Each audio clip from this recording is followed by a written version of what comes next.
Salut à tous, analyse action à dividende. Aujourd'hui, on analyse l'action Realty Income. Elle est extrêmement connue. Je t'en ai déjà parlé parce que c'est une entreprise, c'est une action qui verse ses dividendes tous les mois, ce qui est juste extrêmement intéressant pour les intérêts composés. Tous les mois, tu reçois des dividendes et si tu n'es pas encore rentier, si tu n'en as pas encore besoin, tous les mois, tu peux réinvestir ces dividendes et donc racheter des actions soit de Realty Income, soit de n'importe quelle autre action à dividende.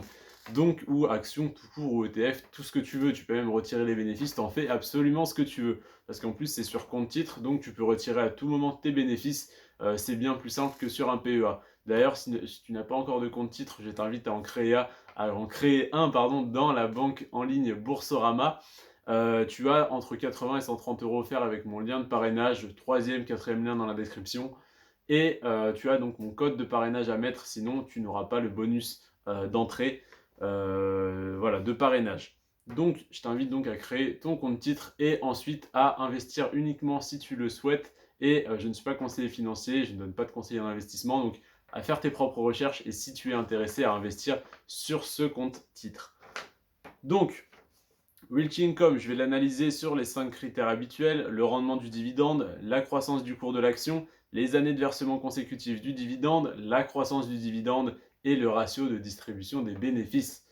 Realty Income, 3,9% de rendement par an sur son dividende. C'est encore très intéressant pour une action à dividende et surtout une action qui a des fondamentaux aussi solides que cela.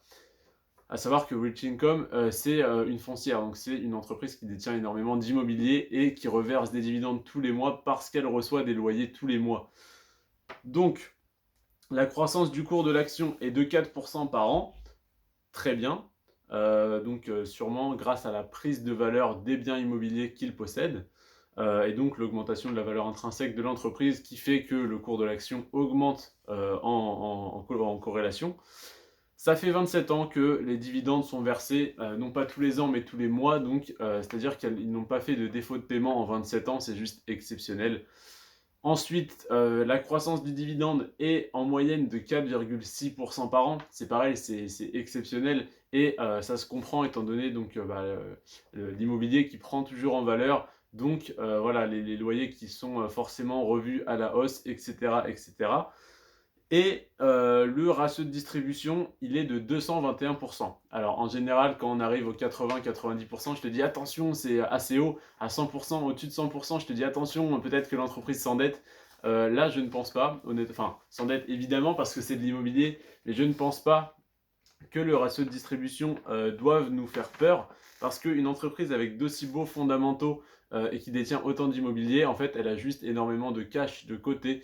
Donc, la plupart de ses bénéfices doivent provenir de ses loyers et cependant, ils font également des bénéfices à la revente des biens immobiliers qu'ils possèdent. Ils dégagent une énorme plus-value latente, ce qui leur permet d'avoir une grosse trésorerie. Donc, à mon avis, s'ils reversent 4% de dividendes, donc 3,9% en l'occurrence, qu'ils continuent de l'augmenter, que le cours de leur action augmente, que ça fait 27 ans que c'est versé sans interruption, c'est que c'est vraiment très solide et que les 221% de ratio de distribution en fait sont totalement faussés par rapport à une entreprise classique comme par exemple un magasin comme Amazon, comme je ne sais pas l'action AXA ou Total Energy qui ne pourraient pas reverser 200% de bénéfices. Mais là, à mon avis, c'est par rapport à la plus-value dégagée par la revente de certains biens immobiliers qu'ils ont donc des chiffres un petit peu faussés par rapport aux calculs habituels qui sont faits.